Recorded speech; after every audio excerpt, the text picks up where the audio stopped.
تقریباً روز ہی باہر گھومنے نکل جاتے، اماں بھی کوئی روایتی ساس نہ تھی، اس لیے وہ تینوں کی خوب جمتی تھی۔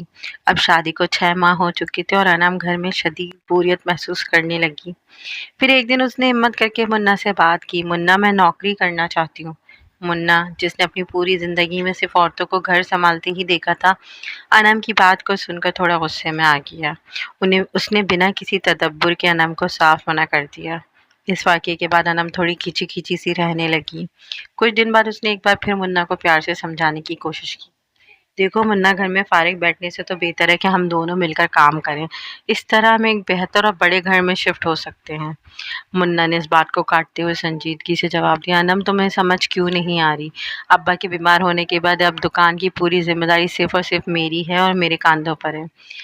پھر ایک دن ابا کو اچانک دل کا شدید دورہ پڑا، اسپتال پہنچنے سے پہلے ہی وہ فانی دنیا سے رخصت ہو گئے۔ اچانک پڑنے والی اس افتاد نے پورے گھر کو سوگوار کر دیا۔ ایک ہنستی مسکراتی زندگی اچانک سے ایک دم خاموش ہو گئی۔ تعزیت کے لیے آنے والے تمام رشتہ داروں اور ہمسایوں کے جانے کے بعد اس گہرے صدمے نے اماں کی تو جیسے کمر ہی توڑ دی۔ وہ بستر سے ایسی لگی کہ شدید بیماری نے انہیں گھیر لیا۔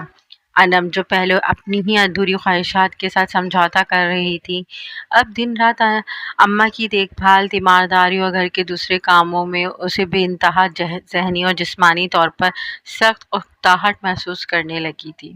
دوسری طرف اب منا بھی پہلے والا لاپرواہ خوش مزاج انسان نہ رہا تھا۔ والد کا سایہ سر سے اٹھتے ہی دکان کے قرضوں اور خرچوں اور حساب کتاب کی ایسی الجھنیں شروع ہوئیں کہ وہ سارا دن انہی فکروں میں ڈوبا رہتا۔ اور ایک دن اس میں انم کا صبر بھی جواب دے گیا۔ اس نے منا سے صاف صاف کہہ دیا کہ منا، اب مجھ سے اکیلے اتنا کام اور دن رات کی محنت نہیں ہوتی۔ تم اماں کی تیمارداری کے لیے کسی کو مستقل دیکھ بھال کے لیے بندوبست کرو یا پھر کسی کام والی کو رکھو۔ میں اکیلے یہ سب کچھ نہیں سنبھال سکتی۔ وہ پہلے ہی پریشان منا جو پہلے بہت ساری مالی پریشانیوں کا شکار، اور جب اس نے خرچے کے بارے میں سنا تو اس کا تو دماغ ہی گھوم گیا۔ وہ غصے اور تنگی کے عالم میں انم پر برس پڑا۔ تمہیں اندازہ بھی ہے دکان کے کیا حالات ہیں؟ ایک طرف ابا کے علاج کے قرضے اور دوسری طرف دکان کا مندہ ہونا، اور تمہیں اپنے لیے نیا خرچہ سوچ رہا ہے۔ اس بات پر دونوں کے درمیان تلخی اور بڑھ گئی۔ گھر کی فضا مزید کٹھن ہو گئی۔ منا کی سمجھ میں کچھ نہیں آ رہا تھا وہ آخر کرے تو کیا کرے۔ ایک طرف بیمار ماں کا خرچہ، دوسری طرف دکان کی مندی اور اوپر سے گھر کے بگڑتے ہوئے حالات۔ کافی سوچ بچار کے بعد اس نے اپنے دل پر پتھر رکھ کر ملک سے باہر جانے کا سوچا اور فیصلہ کیا کہ وہ ایک ٹریول ایجنٹ کے ذریعے ترکی کا ویزا لگوا لیتا ہے۔ فائنل کیا۔ پھر وہاں اسے ایک پرائیویٹ اسکول میں عربی ٹیچر کی ملازمت بھی مل گئی۔